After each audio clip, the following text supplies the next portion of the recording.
Saide, when she left Argentina, she left behind a heartbroken boyfriend who loved her with all his heart.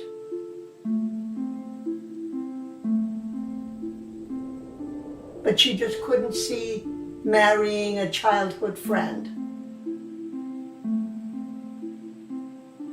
She traveled to Curaçao. She happened to meet the man she would.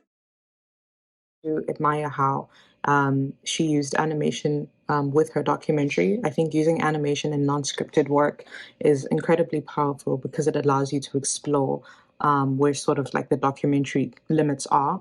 It allows you to go that much further. And especially with the theme of the topic, sort of spiritual, it allows you to, it allows her, I would say, to go beyond where her limits would lie.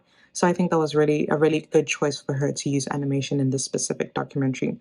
Um, I do like that she revealed herself at the end, because I think she built up this world beforehand. She built up the woman in her life. She built up kind of what she had been experiencing as a child, and then towards the end, she reveals herself. So I think that was a really nice build to who she is. Gorgeous painting style, like the wash of a memory. It had this very ethereal, transitory quality underneath it right from the beginning.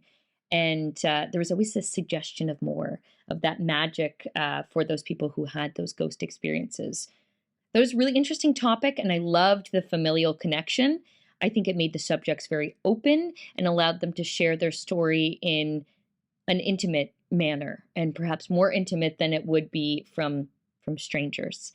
And I think that intimacy of ancestry really held on to that mystery throughout as well. I loved the minimalist style of the artwork.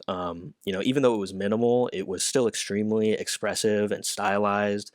And the way the film uses different aesthetics and drawing and animation styles throughout to represent different perspectives was really clever and really well executed, I thought. What I appreciate about this film is that it uses simple imagery to convey big ideas. And I think that's the goal of filmmaking and the goal of any filmmaker. So I think the filmmakers of My Women See Ghosts should be very proud of themselves for that accomplishment. I thought that the story was so captivating right off the bat. I love how it, began with the woman being visited by her former boyfriend's ghost as he died. Obviously, that caught my attention right away, and transitioned into how, the whole family was experiencing some sort of, supernatural connections, and just the theme of, being openness to the or being open and having openness towards the supernatural, and, whatever comes that way. And I loved the juxtaposition of the animated storytelling, mixed up with the live action interviews, and people actually talking about their supernatural experiences from real life.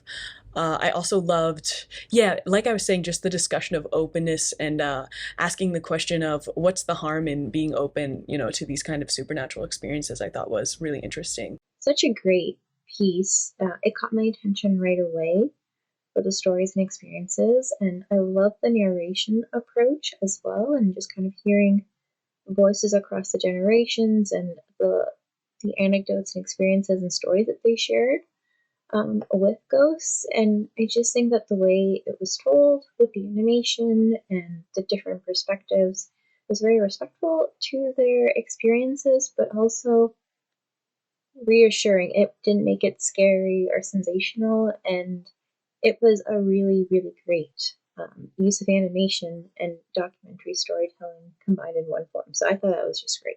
I really like the idea of a documentary that uses animation, almost like B-roll, kind of, or really an animation that uses interviews as kind of B-roll.